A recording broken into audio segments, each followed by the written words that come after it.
The latest on a woman convicted in the Charles Manson murders who could soon be going free. Leslie Van Houten was the youngest of the Manson followers convicted in the 1969 killings, and now a California review board is recommending her for parole. ABC's Matt Gutman is in Los Angeles with more. Good morning, Matt. Good morning, Robin. Leslie Van Houten was a 19-year-old homecoming queen when she met Charles Manson. She's been behind bars for the last 4.5 decades after admitting her role in the killing of a couple here in Los Angeles. But this morning, she's one major step closer to freedom. Overnight, Charles Manson follower Leslie Van Houten recommended for parole. For 46 years, Van Houten was locked behind bars for her participation in the murders of Leno and Rosemary LaBianca.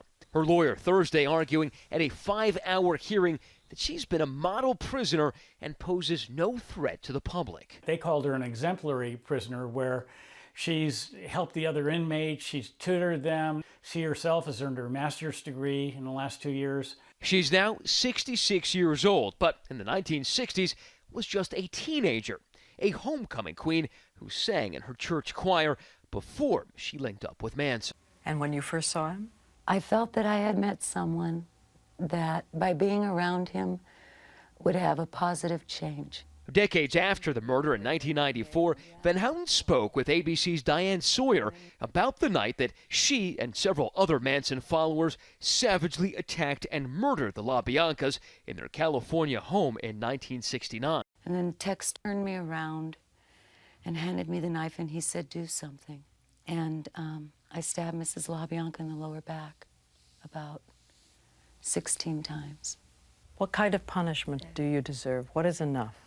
I don't know when enough punishment will be enough for me. That sentiment shared by many, including the LA District Attorney and the couple's daughter, telling ABC News overnight, "We do not think anybody who commits the kind of crimes that she and the others did should ever be paroled." Van Houten's parole has been denied 19 times over the past 45 years, but on Thursday, she said, "I don't let myself off the hook. I don't find parts of any of this that make me feel the slightest bit good about myself."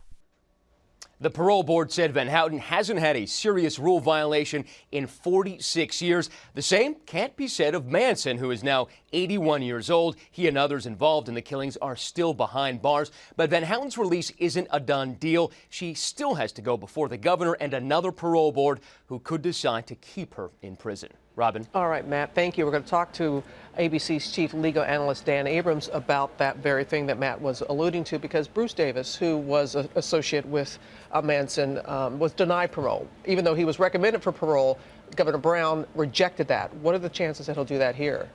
Close case here.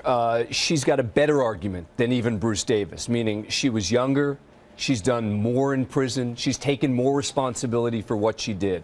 So if you think that people should ever be paroled for murder, and parole was part of her sentence, the possibility for parole, then she's done everything right. She's got a master's degree. She hasn't had problems. She helps other prisoners. Everything on the list of reasons to parole someone, Leslie Van Houten can check off. And yet, as a political matter, how could it help the governor to release a Manson follower? So it's a very tough situation here, and I think in the end, a close call for him. 19 times we heard of Matt's report. She's been denied, and then to get it this time. So what's the next step here? Well, the next step, first of all, there's a legal review board that's first going to have to go through it. Assuming that they sign off, which we expect they would, it ends up on the governor's desk. One of the things the governor could do is not review it at all and just say, "I'm not going to take any action." As a result, that means she does get parole. And as always, we have to remember the victims' families. That's right, and they feel very strongly that none of them should be released. All right.